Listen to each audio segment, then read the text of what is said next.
اليوم يا أخوان كثرت هاي الأمور، التكهن والسحر، وأصبح علنا، أصبح علنا، بل يعمل له دعايات وينشر في وسائل الإعلام بأسماء، تارة يقول لك الطاقة، وتارة يقولون الذبذبات، وتارة يقولون قراءة الشخصيات، وتارة أشياء كثيرة اليوم يعمل لها دعاية ومحاضرات ومؤسسات ودورات وبفلوس. اخرج المارد اللي في داخلك، هي مارد، ويعملوا أشياء غريبة عجيبة ويضحكون على عقول الناس، وأكثر اتباعهم النساء كالعادة. ويقول لك فيك طاقة لو أنك أنت تستثمرها، بعدين حط اللون الفلاني يحصل كذا، وحط الخرز الفلاني، وحط الحجار الكريم. ما في اسمه حجار كريم، حجر كريم ما في، كلها أحجار، كلها أحجار، تسمية أحجار كريمة وأنها تجيب البركة ولا مش عارف ايش، هذا كله من الباطل، من الوهم، من التمائم، من الشرك. يأتيك دكتور، والدكتور فلان ولا الداعي كان سابق داعي، ويدخل لك الدورة، تعال حط القلم أكسر لك القلم. اليوم واحد يسولف يقول طق القلم هكذا بصبعك ما ينكسر، لأن لكن تحط في بالك أن هذا القلم ينكسر. أنت ماذا؟ فيك طاقة كامنة بس أنت مش مستعملها. حط في بالك أنك تستطيع أنك تكسرها. امسك شلون؟ امسك القلم قدامك، كسر القلم يا شب. ليش أنت معك ما انكسر؟ طقة تنكسر؟ ما ينكسر، حتى لو طقة أقوى ينكسر صبعك ما ينكسر، صح؟ لكن هذا جاي اللي مسوي الدورة يقول لك شوف، بينما أنا شوف أنا استعملت الطاقة اللي عندي كذا، كسرت قدامك. وش هذا السحر ولا ما سحر؟ يقول لي واحد اليوم سوى دورة كسر. سألته سؤال واحد، قلت ايش الفائدة من كسر القلم؟ طيب ليش كسر القلم؟ القلم هذا يستفاد منه أو يكسر؟ ليش كسر؟ الناس تلتفت إلى هذه الحركة، ما يلتفتون.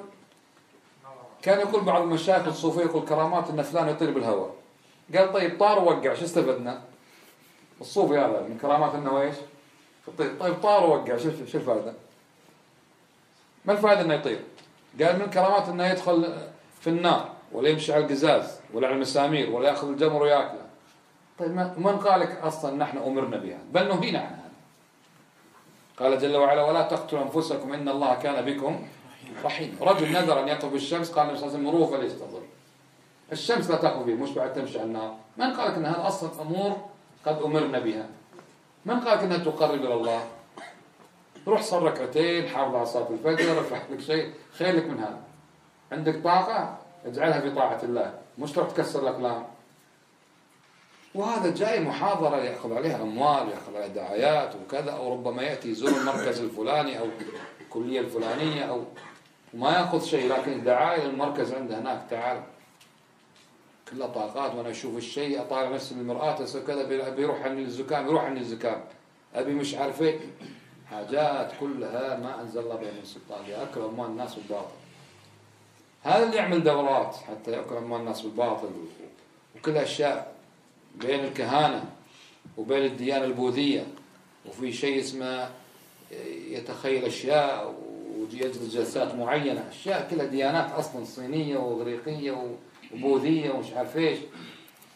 هذا المسلم عليه أن يحفظ دينه، أن يحذر من هؤلاء كل الحذر، أن يحذر منهم، أن يحاربهم. وربما بعضهم يسميه إيش يا أخوان؟ الطب البديل كاسم، ويقول لك أعشاب ما أعشاب وحاجة، وهو كله إيش؟ كله شعوذة وسحر وبلاء.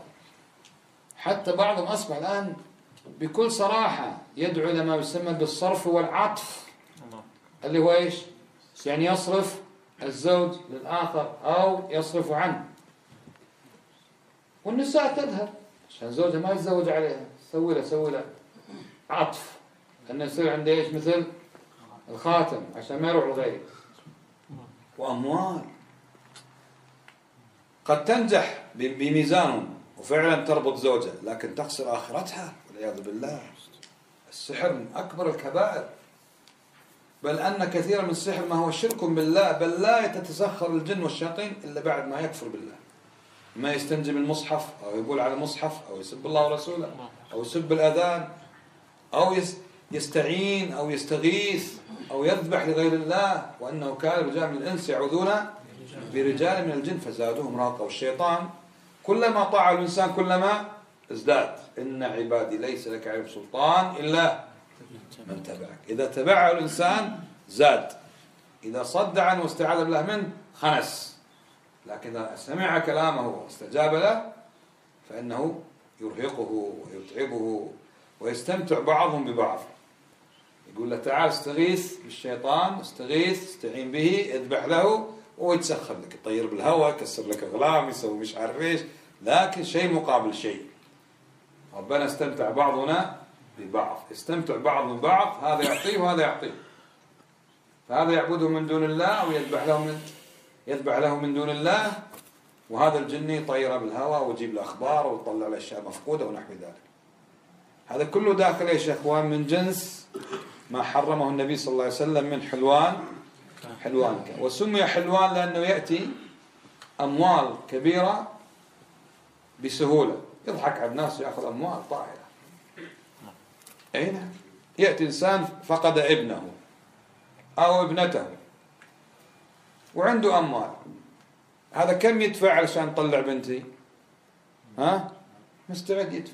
إن كان عنده مليونين يدفع مليون، بس البنت وين راحت؟ انتبهتم؟ فهم يكسبون أموال الناس بحلاوة بسهولة، فسماه النبي صلى الله عليه وسلم حلوان. فنهى النبي صلى الله عليه وسلم عن ماذا؟ عن ثمن الكلب ومهر البغي وحلوان الكاهن.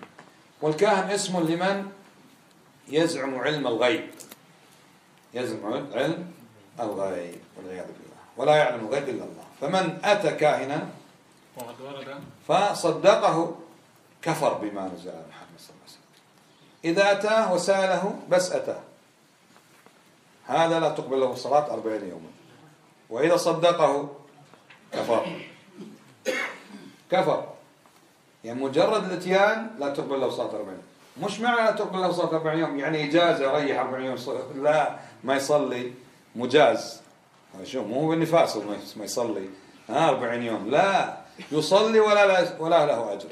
مثل ما قال فلان مقسم عليك 3 أيام، مش مقسم عليك 3 أيام معناه تروح البيت وترتاح إجازة بدون راتب، لا، معناه أنك تداوم 3 أيام وما تأخذ عليها راتب. هذا معناه إيش لم تقبل له صلاة 40 يوم؟ يعني ليس له أجر، مع أن الصلاة يجب عليه أن يقيمها. لو تركها فقد كفر الصلاة، ومن تركها فقد كفر. لكن صدقه هذا كذب الله. الله يقول في كتابه قل لا يعلم من في السماوات والأرض غيب إلا الله. هذا يقول لا فلان يعلم الغيب، جربناه يعلم الغيب. معناه أنه إيش؟ كلام الله كذب. هذا يقول في كتابه عالم الغيب فلا يظهر على غيب أحد إلا من ارتضى من الرسول. هذا كاهن ما هو برسول ولا علم الله، قال لا بس يعلم. والله يقول لا يعلم. الذي يزعم أنه يعلم الغيب فقد كفر. الذي يصدق من يزعم أنه يعلم الغيب أيضا فقد كفر. ليس بالضرورة يدعي نفسه، لو صدق غيره بدعوى أنه يعلم الغيب أيضا يكفر. تفضل.